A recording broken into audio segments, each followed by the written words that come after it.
Good afternoon, Pokésports. It's your host, Mike, and out of every Pokemon game out there, I think the game that I've spent the most amount of time in has got to be Pokemon Sword and Shield.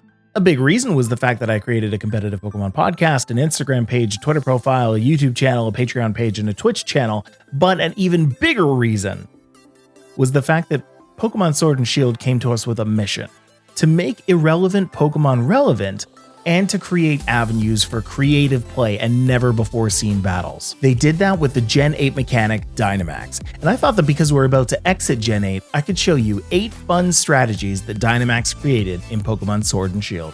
This first one's a bit of a stretch to call a strategy, but I'd be remiss if I didn't mention Weakness Policy, the held item that sharply increases a Pokemon's attack and special attack if it's hit by a super effective move. Sharply increasing a Pokemon's offensive stat effectively multiplies their damage by 2. This allowed for some amazing damage on Dynamax Pokemon, since all damaging moves were turned into max moves. Some of the most popular Pokemon to use Weakness Policy were Pokemon like Charizard, Calyrex Ice, and in early cases, Tyranitar. Weakness Policy worked really well with Dynamax because in Dynamax you can continue to hold your held item. In Gen 6 you had your Mega Stones, in Gen 7 you had your Z Crystals. Those took up a held item slot that Weakness Policy could have filled.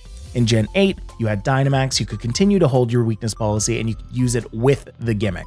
In Gen 9, it looks like we're going to continue to have that kind of theme where you don't actually have to give a held item to use the gimmick. So Weakness Policy was great in Gen 8, it looks like it's going to continue to be good in Gen 9. Unless they change something about it, I guess. Max Airstream was a killer move from the get-go. Moves like Max Ooze or Max Knuckle were offensively amazing for giving your Pokemon +1 in their attack or special attack stat, but to balance them, the strength of those moves were limited to 70 to 100 power. Max Airstream just wasn't affected by that, as you could have moves that went up to 140 power. On top of that, it also increased your Pokemon's speed by 1 stage, which often gave your Pokemon the chance to attack before the enemy ever got a chance to. This further developed the war for speed control that moves like Tailwind created. Defensive strategies were aplenty in Pokemon Sword and Shield. Dynamaxing a Pokemon creates a way to survive a lot of moves that would otherwise knock that Pokemon right out due to the HP increase that Dynamax gives. Not only that, but non-damaging moves became Max Guard, which was one of the only ways to defend against other powerful moves, including max moves. Next up, Liepard. Trick Room and Copycat is an interesting combination that allows you to get Trick Room off on turn 1 with priority. Commonly used with a Liepard and a Trick Room setter, you simply Dynamax the Trick Room setter and use Trick Room. Because you're Dynamax, it becomes Max Guard with +4 priority, meaning it usually goes first. Then Liepard uses Copycat, which copies the move the targeted Pokemon used. Rather than copying Max Guard, however, Liepard copies the move it would have been, which in this case is Trick Room. Copycat doesn't have priority, but Liepard has Prankster, which gives non-damaging moves +1 priority. At the end of it all, you've protected your Trick Room Pokemon while also setting up Trick Room for your next turn before your enemies can attack. In the off chance that your opponents target your Liepard after using Trick Room and it goes down, you're actually now fully set up to send out a Pokemon that can benefit from Trick Room. When it worked, it was a pretty fun strategy. Next up is a strategy that involved a sandcastle with just a little bit of water. Palossand and Excelgor were great friends in VGC. Palossand's water compaction increased its defense by 2 stages anytime it was hit by a water move, and Excelgor's Water Shuriken, a multi-strike water move, is able to trigger it with every successful hit. With Palossand's high HP and defense stats and Excelgor's high speed, Dynamaxing Palossand would net you a wickedly defensive high HP Pokemon. Pair that with a Weakness Policy on Palossand, and you ended up with a sandy powerhouse. The only downside was that your Dynamax Palossand was still susceptible to special attacks, if the enemy Pokemon could live that long. Speaking of attacking your own Pokemon, early Sword and Shield VGC had one of my favorite strategies to use against unsuspecting opponents: Terrakion and Whimsicott. Nope. Cobalion!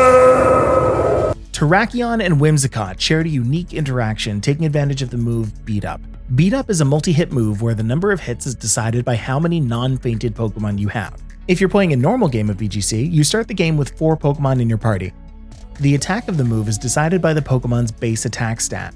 Whimsicott, having low base attack and high base speed, was able to hit Terrakion 4 times for incredibly low damage. As Beat Up is a dark move, every hit triggered Terrakion's Justified, which increased its attack by 1 stage for each hit. So you end up with a +4 attack Terrakion without the use of a weakness policy, which frees it up to hold other items like a Lumberry or a Choice Band for even more damage. Just make sure you don't give it a Focus Sash. You're gonna break it. Now let's move on to a strategy that held on for dear life. Good old Lapdog. Gigantamax Lapras and Zacian ran over the meta for longer than expected, but for good reason. Lapras's G-Max Resonance sets up Aurora Veil on use, which cuts the power of enemy physical and special moves in half. Zacian in particular benefited from this because, well, it's Zacian. With its abnormally high attack and all of its incoming damage cut, it was able to run relatively unopposed until a future meta where much stronger Pokemon were introduced. Also, Lapras, unlike setup Pokemon like Lightbird or Excelgor, were able to participate in doing high damage to the enemies after setting up its gimmick. It was one of the first and probably one of the last times that we'll ever see Lapras with such high usage.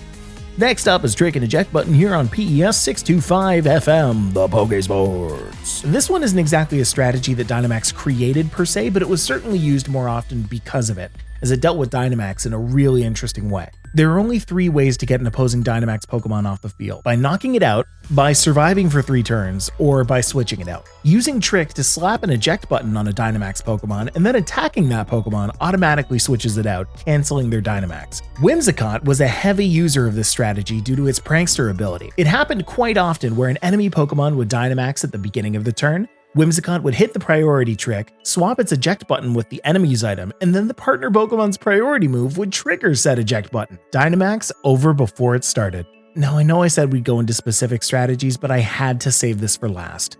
Colossal. Introduced in Sword and Shield, Colossal flew under the radar for quite a few months. Having a stat total of 510 makes it a pretty great Pokemon by default, but having an ability like Steam Engine that can multiply its speed by 4 puts that at a whopping 600. The prevailing Colossal strategy involved using Aqua Jet on a Gigantamax Colossal to trigger Steam Engine. Not only that, but said Colossal would hold a weakness policy, which would multiply its attack and special attack by 2. When you have all of those modifiers on your Colossal, you end up with not just a 600 stat total, but a 760 stat total. And let's not forget, since Aqua Jet's a priority move, you could usually get this strategy off and start the game with the powerhouse Pokemon right at the beginning of the turn.